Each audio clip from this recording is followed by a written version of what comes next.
क्या आपके पेरेंट्स आपको मना कर रहे हैं कि आपको मेकअप आर्टिस्ट नहीं बनना, आपको ब्यूटी इंडस्ट्री ज्वाइन नहीं करनी? कि उन्होंने कभी मना करा है डॉक्टर और इंजीनियर बनने के लिए? तो फिर वो मेकअप आर्टिस्ट बनने के लिए मना क्यों कर रहे हैं? अगर इस सवाल का जवाब आप चाहते हैं तो देखते रहिए इस वीडियो को एंड तक।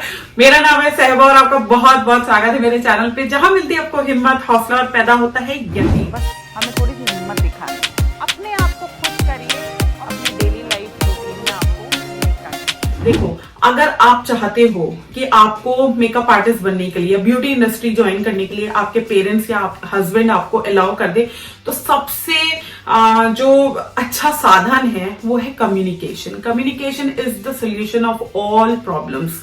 यानी कि बात करो, उनको बिठाओ, उनकी बात पूरी तरह सुनो और अपनी बात भी उनके सामने रखो। ये सबसे जरूरी चीज है। अब वो जब आपको मना करेंगे तो उनके पॉइंट्स को समझो कि वो आपको मना क्यों कर रहे हैं। मैं कुछ आपको एग्जांपल्स दे देती हूँ जिसकी वजह से आपको समझ में आ जाएगा कि वो आपको मना क्यों करेंगे।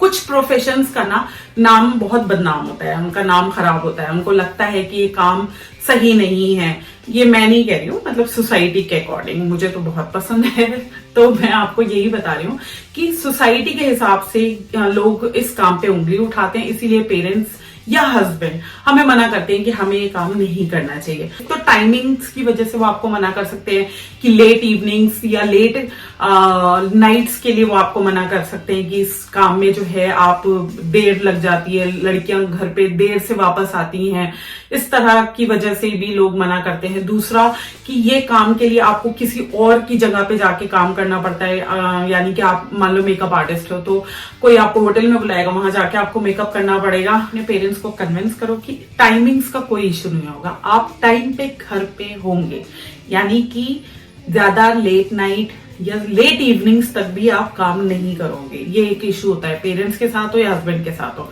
तीसरा, किसी के घर जाके काम करना, ठीक है, किसी के बुलाई हुई जगह पे जाके काम करने में वो लोग बहुत इनसिक्योर फील होते, पता नहीं अगला बंदा कैसा है। तो यहाँ पे आप उनको एश्योर करो कि आप कहीं जाके काम करोगे ही नहीं, आप जो भी क्लाइंट्स को बुलाओगे अपने ही घर पे बुलाओगे।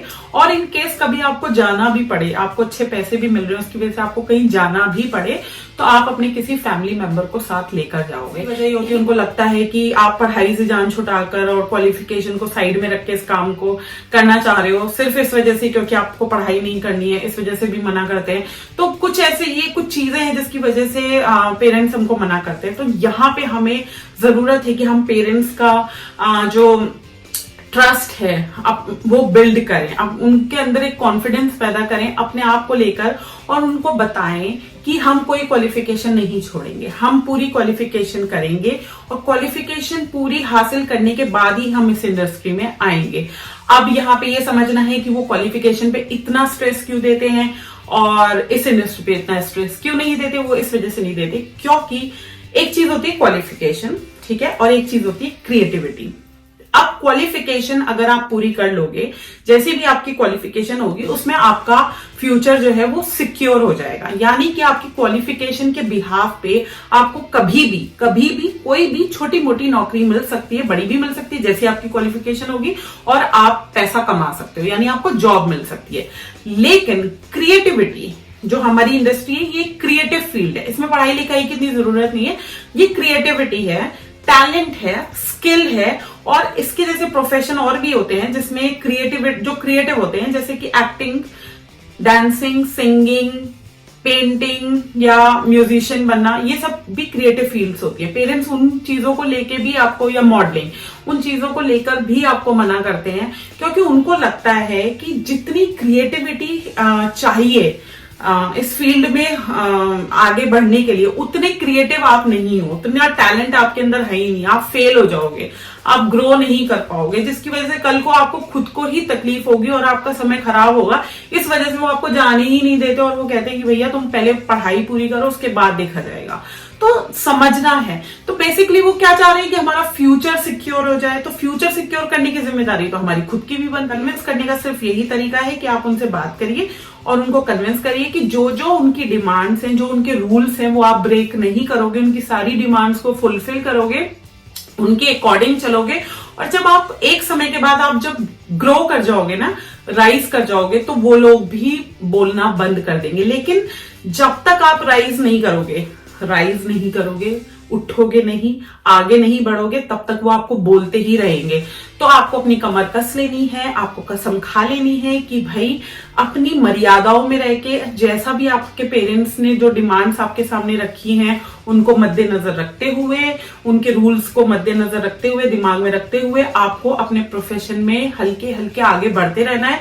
ज्यादा जल्दबाजी नहीं करनी, उनकी बात को भी रखिए और अपने हिसाब से भी काम करते रहिए। और यही तरीका है जिसकी वजह से किसी भी काम में जो है इंसान आगे बढ़ सकता है। अगर आप उनके खिलाफ जाके काम करोगे तो भी आप खुश नहीं रह पाओगे, ठीक है, कहीं ना कहीं।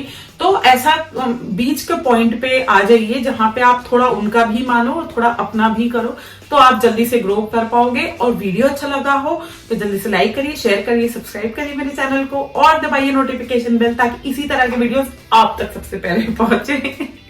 और डाउट और क्वेरी के लिए आप मुझे कमेंट बॉक्स में कमेंट कर सकते हैं, अदरवाइज मुझे मेल कर सकते हैं। मेरा मेल एड्रेस है magicalsehba@gmail.com। इंस्टाग्राम पे मुझे फॉलो भी कर सकते हैं, उसका एड्रेस है magical_sehba। नेक्स्ट वीडियो मिलूंगी, till then good bye, stay safe and stay magical.